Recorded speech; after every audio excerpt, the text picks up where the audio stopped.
Hi everybody, this is going to be my review of the Traxxas Summit. Here you can see it from the outside. We have a regular polycarbonate body shell here, but then it's got this nice roll cage that's around that. So this body winds up being more reliable than just about any other truck body around. You can see it's kind of dirty. I didn't even clean it up after the last bash. I don't know, call me lazy, but it's just going to get dirty again right away when I go out and run it in the snow today. So also outside we've got soft compound Canyon AT tires. These are much softer than Traxxas's usual tires, so very good traction, not as good wearing on the on pavement. It does pretty well though on off-road. Taking a look under the body.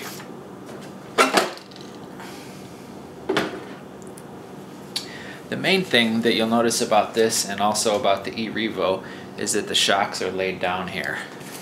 Let me zoom in a little bit there and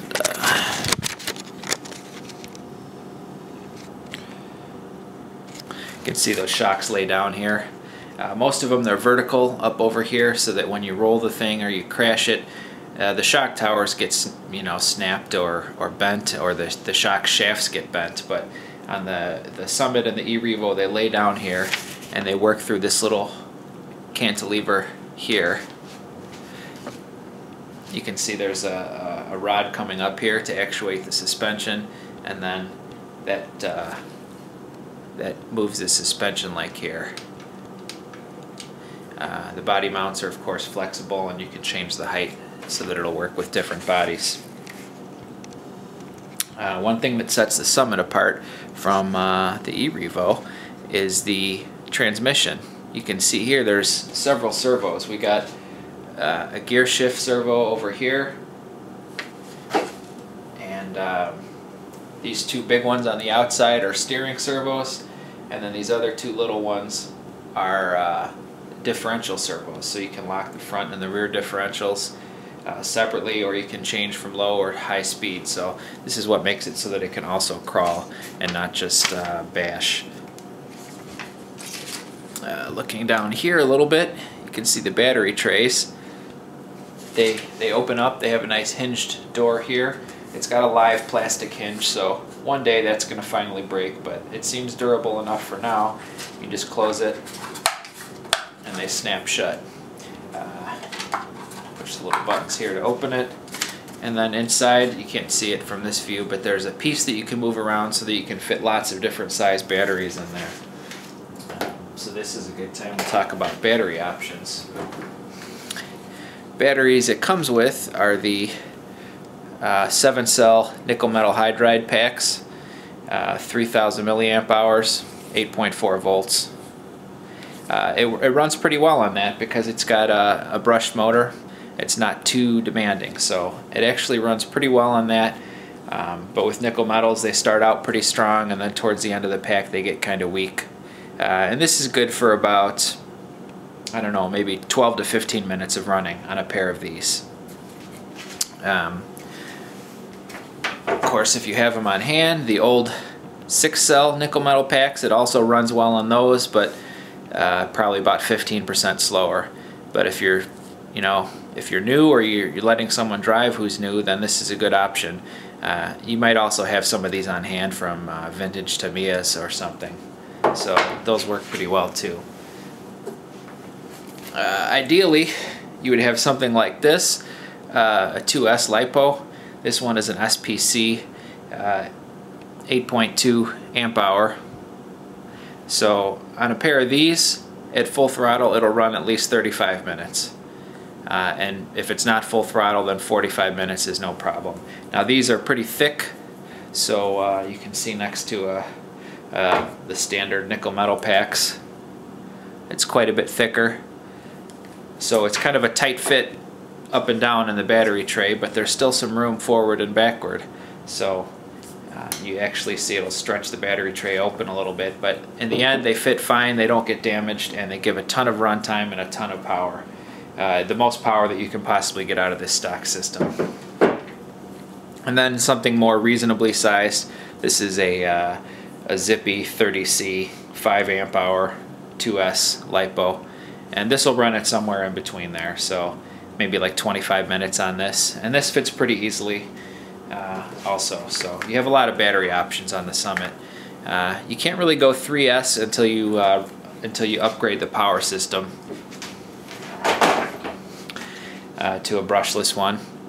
It's not at all necessary. It's probably about a 25-mile-an-hour truck right out of the box, which is fast enough for this. You wouldn't believe me if I say that if you're coming from an e-Revo or something else. It's really fast, but for this kind of truck, you know, on 2S LiPo you can crash it and never break it. It jumps pretty well.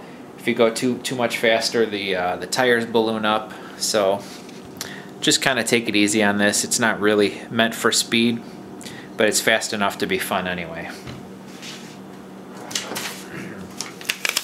The stock speed control is the Traxxas EVX2, and that's LiPo compatible. It's got a low voltage cutoff and a programming option where you just hold the button down for a little while when it's on until the light turns green, and then it'll go to a low voltage cutoff so that it won't over discharge your LiPos.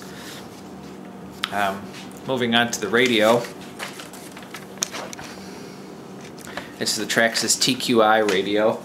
I'm really actually kind of surprised how much I like this. I had one other model with the old AM Traxxas TQ radio, and this is 2 generations later, so this is a vast improvement. First of all, it only uses 4 AA's. I like Sanyo Eneloops, a rechargeable nickel metal. It's got no antenna that protrudes up. I think it's probably integrated into this carry handle. And then up here you have a toggle switch for the differentials, either open, front locked, or all locked. Be careful not to bump that and then give it full throttle, or you might break a drive shaft.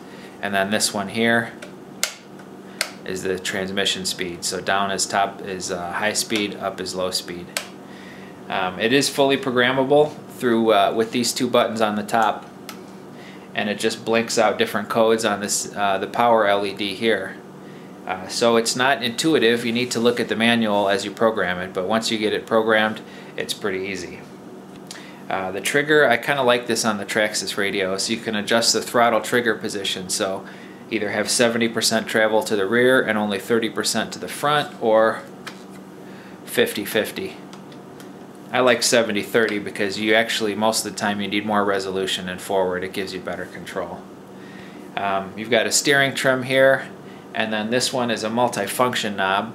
The stock function is steering exponential, which is good for modern models that go faster than about 15 miles an hour. You can make the steering less sensitive at the edge and more sensitive in the middle, so that also makes it easier to control.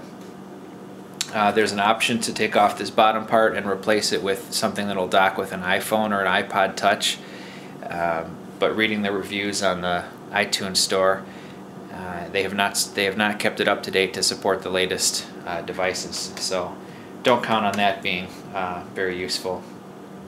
Again, you can program anything you would on a high-end computer transmitter. It's just not intuitive. You have to go into a menu and do it with blinking LEDs. So not a huge deal. It's a very good way to keep costs down and still have a 2.4 gigahertz radio that has full programming options. To my knowledge, nobody else has that in an RTR combo. You can buy the FlySky ones that are pretty well programmable, but I think the quality is probably not as consistent as on the Traxxas ones. The nice things about this car, it's not super fast, but it'll handle just about any terrain. It won't do a lot of hardcore rock crawling. It doesn't have as much suspension articulation, but it's got independent suspension, so then you can bash it too. So not as fast as an e-Revo, and certainly not as fast as a brushless e-Revo, but fast enough to be fun, and it'll handle terrain that neither one of those will.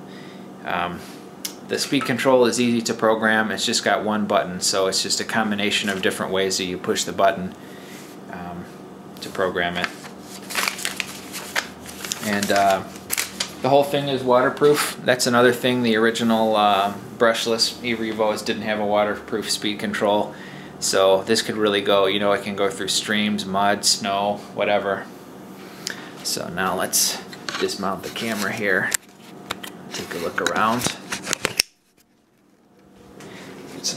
closer angles here. So here you have the Titan 775 motor. A lot of times people will replace that with a brushless even if they don't want the speed, just because it's just a cheap can motor. It's a big powerful one, but in the end it's still just a big can motor, and they cost 37 bucks to replace. So you hate to do that when you could be putting that towards something more long lasting, like a brushless motor with ball bearings and so forth. Looking at the suspension here, it comes with double orange stripe springs up front and double yellow in the rear. I found that the double yellow in the rear were not firm enough. The rear is always kind of sagging down a little bit under acceleration, unless you really crank those preload collars down. So I got double orange. I ordered double orange springs for the back. A lot of the Summit guys do that. And even then it still needed a little bit of preload in order for it not to sag too much under normal acceleration. But they are aluminum bodies and they're threaded, so you just compress the spring with I used one of the wrenches that came with the toolkit, and then you screw that in with your fingernail. The whole thing is waterproof, brushless motor. You can see it's open, it's got a fan, but the motor doesn't care. The speed control is encapsulated with a potting compound inside, so it doesn't matter if it gets wet. If anything's going to be a concern, it's the receiver inside this box. The box is not completely watertight. It's hard to see here, but back underneath there's where the wires go in, and it's just kind of foam compressed on the wires and greased a little bit to try and keep water out. So it's more like splash proof than completely watertight. The servos, the Traxxas blue servos, are their waterproof ones. You got 3 micro, and then you got 2 standard size for steering. From the factory, my gear change servo, which is this one, was not adjusted right, and the servo was humming.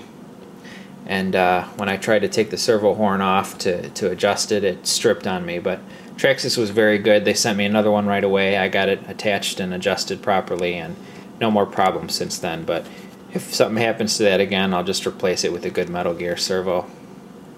And then these other 2 micros I haven't had any problems with. I don't do a lot of shifting. I mostly run it at high speed with the diffs open. You can see here there's vents for the battery trays, so that you can get some airflow. You have an intake and an exhaust there. And then let's see. One nice thing about this too is that it's got tail lights. So here's the rear bumper. You got 3 red LED tail lights on each side.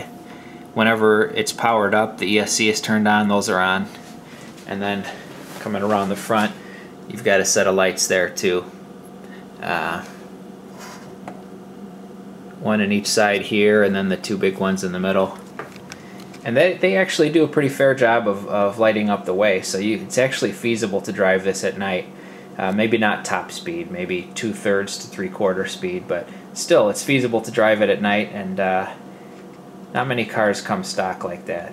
They can handle all the terrain that the Summit can handle, that you can drive at night, that it's waterproof. This thing just goes anywhere. So I've been very happy with it, and part of it, I hate to admit it, is because of the size. They call it a 1/10 scale, but it's actually more like 1/8 scale, and maybe I'll show another shot where we can do some size comparisons. Let's see. Shell on here. So there you have the full shot of the Summit. Maybe the transmitter size next to the Summit will tell you how big the thing is. The fact that it's taking up most of my kitchen table here. For size comparison, here is a Stampede 4x4 VXL. So you can see the tire size is just like, it seems like it's about half or 2/3.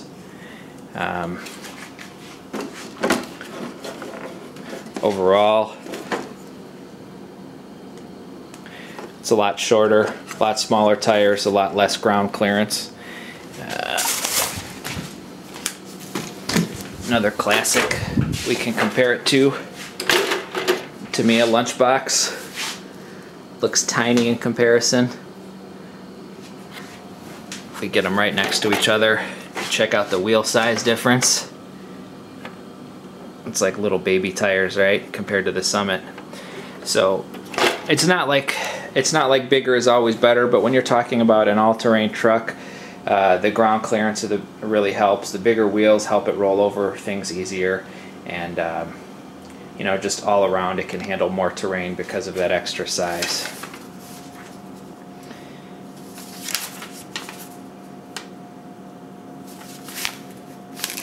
So that's about it.